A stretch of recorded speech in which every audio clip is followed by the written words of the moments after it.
Phone tapping కేసులో కేసీఆర్ కుటుంబానికి రేవంత్ రెడ్డి భారీ షాక్ ఇవ్వబోతున్నారా? ఫోన్ ట్యాపింగ్ కేసును రేవంత్ రెడ్డి సిబిఐకి అప్పగించబోతున్నారా అంటే అవుననే సమాధానం ఇస్తున్నారు కొంతమంది రాజకీయ విశ్లేషకులు. ఇక ఇదే అంశానికి సంబంధించి మనతో మాట్లాడేందుకు ప్రముఖ రాజకీయ విశ్లేషకులు కృష్ణకుమారి గారు మనతో ఉన్నారు. మేడంతో మాట్లాడదు. మేడం నమస్తే. నమస్తే మేడం, ఫోన్ ట్యాపింగ్ కేసులో రేవంత్ రెడ్డి కేసీఆర్ కుటుంబానికి భారీ షాక్ ఇవ్వబోతున్నారని, ఈ ఫోన్ ట్యాపింగ్ కేసును రేవంత్ రెడ్డి సిబిఐకి అప్పగించబోతున్నారు అంటూ కూడా ఒక వార్త ఇప్పుడు సోషల్ మీడియాలో చక్కర్లు కొడుతుంది. ఏంటి మేడం, నిజంగా ఈ ఫోన్ ట్యాపింగ్ కేసుని రేవంత్ రెడ్డి గారు సిబిఐకి అప్పగించబోతున్నారా అంటే ఏం చెప్తారు? ఖచ్చితంగా అండి, సిబిఐకి అప్పగించాల్సిందే. ఈ కేసు వదలటానికి లేదు.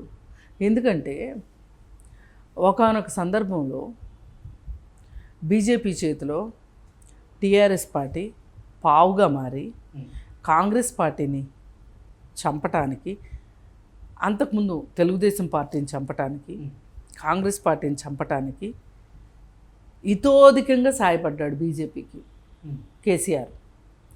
ఆ సాయపడటానికి ఏమేమి ఉపకరణాలు వాడాలో అన్నీ వాడేశాడు. వాడకం మామూలుగా లేదు.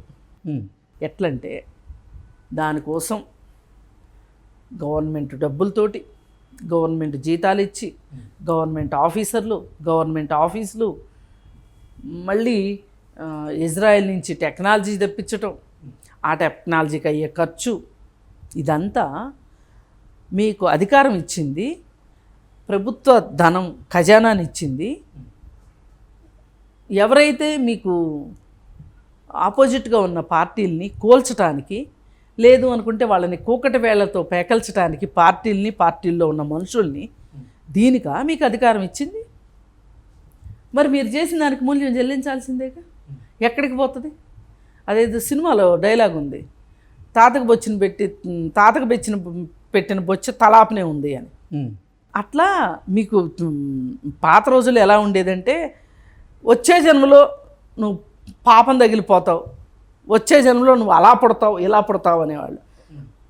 ఇంకో నాళ్ళు పోయాక చచ్చేలోపు నీకు తెలుస్తుందిలే అనేవాళ్ళు.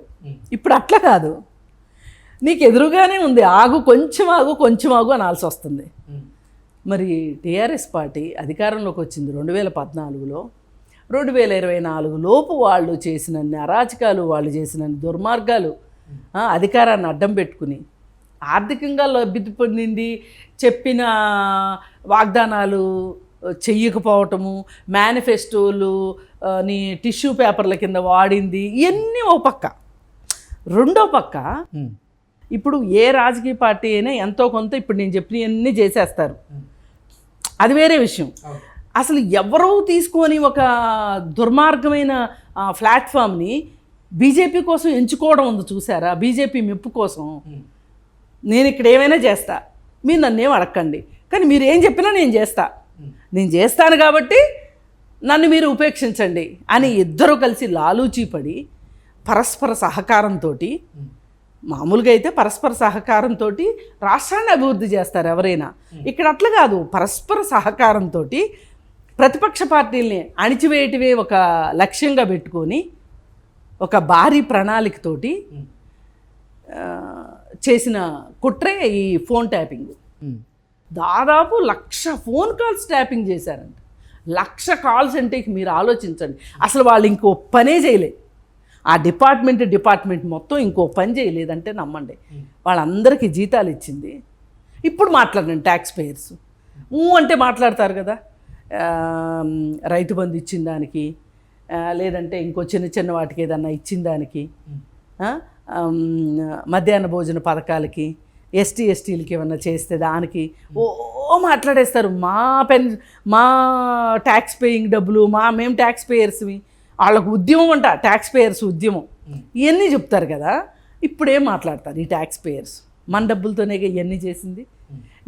నేను కాళేశ్వరంలో తోచుకుంటా, నీకు కూడా కొంచెం వాటా ఇస్తా, ఆ వాటా కాకుండా నీకు ఒక పెర్క్ కూడా ఇస్తా, అంటే ఓ చిన్న బహుమతులు, అట్లాంటి వాటిలో ఈ తెలుగుదేశాన్ని చంపేది, కాంగ్రెస్ని చంపేది, ఇవన్నీ చేస్తా అని మీ ఇద్దరి పరస్పర వడంబడిక యొక్క ఆఖరి ఫలితమే ఈ ఫోన్ ట్యాపింగ్ కేసు. ఈ మధ్యలో ఎన్నెన్ని జరిగాయి. రేవంత్ రెడ్డిని ఓటుకు నోటు కేసులో ఇరికించటం, అలాగే చంద్రబాబు నాయుడిని బెదిరించటం, 10 ఏళ్ల పాటు ఉన్న రాజధానిని అప్పనంగా లాగేసుకోవటం, ఆంధ్ర ఆస్తులు పంచకపోవటం, ఆంధ్రాలో పనిచేస్తున్న ఎలక్ట్రిసిటీ ఎంప్లాయీస్ని త్రిశంకు స్వర్గంలో ఉంచటం, ఆంధ్రప్రదేశ్కి విద్యుత్ బకాయిలు కట్టకుండా ఉండటం, నీ ఇష్టానికి యూనిట్ 14 రూపాయలకి 13 రూపాయలకి డిస్కమ్ముల దగ్గర కొనటం, ఆ డిస్కమ్ముల దగ్గర ఏమంటారు వాటిని పర్సంటేజీలు నొక్కేయటం, ఇవన్నీ నువ్వు చేస్తున్నావు. వాడు ఇవన్నీ చూస్తూ ఊరుకుంటున్నాడు. ఎందుకు? తనకు కావాల్సిన పని చేసి పెడుతున్నాడు. అసలు దేశంలో ప్రతిపక్షం అనేదే లేకుండా చేయాలనేది వాడి లక్ష్యం. వాడి లక్ష్యాన్ని నువ్వు పరిపూర్తి చేస్తున్నావు. చేసిన తర్వాత అంతా అయిపోయాక ఏం జరిగింది? ఇప్పుడు నువ్వు కూడా లోపలికి వెళ్ళాల్సిన పరిస్థితి వచ్చింది. అడ్డదోవల పనులు చేస్తే ఇట్లాగే ఉంటుంది. మధ్యలో నాలాంటి వాళ్ళే మీలాంటి వాళ్ళే కన్నీళ్ళు తుడవటానికి కాళేశ్వరం ప్రాజెక్ట్ ఏటీఎం అంటాడు మోడీ వచ్చి ఇక్కడికి. మళ్ళీ ఏమీ చేయడు. ఏటీఎం అన్నోడు చేయాలి కదా ఏదన్నా. ఏమో దానికి కూడా ముహూర్తం పెట్టారేమో. అంటే కవిత అరెస్టు జరగబోతుంది అంటూ 2 సంవత్సరాలుగా వినపడుతూనే ఉంది. కరెక్ట్గా పార్లమెంట్ ఎన్నికల ముందే కవిత అరెస్ట్ జరిగిన నేపథ్యంలో కాళేశ్వరానికి కూడా ఏదన్నా బీజేపీ వాళ్ళు ముహూర్తం పెట్టుంటారేమో కదా. చాలు, పెద్ద ముహూర్తం పెట్టేశారుగా, బ్రహ్మ ముహూర్తం పెట్టేశారు కవిత అరెస్ట్ అనేది. ఇంకెందుకంటే ముహూర్తం ఏముంటుంది? ఇంకా ముహూర్తాలు ఏమైనా పెడితే నోట్లో వస్తారు వాళ్ళకి. అందుకని చెప్పి ఇంక పెట్టకపోవచ్చు. సరే, ఏమైనా 400 సీట్లు అన్నీ వాళ్ళు ఏదో ఎగురుతూ ఉన్నారు కాబట్టి దానికి తగ్గ ప్లాన్లు వాళ్ళు వేసుకుంటున్నారు. అది వేరే విషయం. ఇక్కడ విషయం ఏంటంటే ఈ కేసుని రేవంత్ రెడ్డి సిబిఐ దాకా తీసుకెళ్ళబోతున్నాడు. ఇది తీసుకెళ్లాల్సిన కేసే ఇది. అసలు ఇది గనక కేసీఆర్ అధికారంలో ఉండగా గనక బయటపడి ఉంటే ఆయన పదవీచ్యుతుడు అయ్యేవాడు. ఆయనకి పదవి పోయేది. కేసీఆర్ అధికారంలో ఉన్నప్పుడు ఎలా? రామకృష్ణ హెగ్డేకి పదవి పోలా కర్ణాటకలో? అట్లా పదవి పోయేది. అది చాలా సీరియస్గా చెయ్యకూడని పని అది. ఫోన్ ట్యాపింగ్ అనేది చేసి ఇప్పుడు సిబిఐకి పంపిస్తారు. ఈ దెబ్బతోటి ఏంటంటే ఒక్కొక్కటి టీఆర్ఎస్ పార్టీకి మూల స్తంభాలు ఏవైతే అనుకున్నామో మనం, ఒకటి కేసీఆర్, ఒకటి కేటీఆర్, ఒకటి కవిత, ఇంకోటి హరీష్ రావు అనుకున్నాము. ఈ 4 ఒక్కొక్కటి కుంగిపోతుంటే కేటీఆర్గా వెళ్ళి బీజేపీ పార్టీలో చేరలేడు, కానీ హరీష్ రావు చేరగలడు. మరి హరీష్ రావేనేమో వాళ్ళ షిండే, బీజేపీ వాళ్ళు షిండే అంటున్నారు కదా, కావచ్చు. ఏది ఏమైతే మరో ఏక్నాథ్ షిండే అవ్వబోతున్నారు హరీష్ రావు అయితే. అవ్వచ్చు. ఎవరు మనం కాదని ఎలా అనగలం? ఇప్పుడు హరీష్ రావుకి వేరే లేదు, వచ్చి కాంగ్రెస్లోనూ చేరలేడు. ముక్కలైన టీఆర్ఎస్ పార్టీ, అగమ్యగోచరం అయిపోయిన టీఆర్ఎస్ పార్టీలో ఒంటరి పోరాటం చేయలేడు. అలా అని రాజకీయ జీవిత సన్యాసం తీసుకోలేడు. ఇంకా కావాలంటే కేటీఆర్ అన్న అమెరికా వెళ్ళి ఆయన సాఫ్ట్వేర్ చేసుకోగలుగుతాడు. సో బీజేపీలోకి వచ్చే అవకాశం ఉందంటారు? ఉండొచ్చు. అయితే అంటే ఎక్కడ స్విచ్ చేస్తే ఎక్కడ లైట్ వెలుగుతుందో చూడండి. ఇప్పుడు ఈ కేసు సిబిఐకి వెళ్ళింది అనుకోండి, టీఆర్ఎస్ పరిస్థితి ఏంటి? ఎవరినైతే నామరూపాలు లేకుండా చేద్దాం అనుకున్నాడో, ఎవరికైతే రిటర్న్ గిఫ్ట్లు ఇద్దాం అనుకున్నాడో ఇచ్చానని సంబరపడ్డాడో, ఎవరు అరెస్ట్ అయితే ఇంత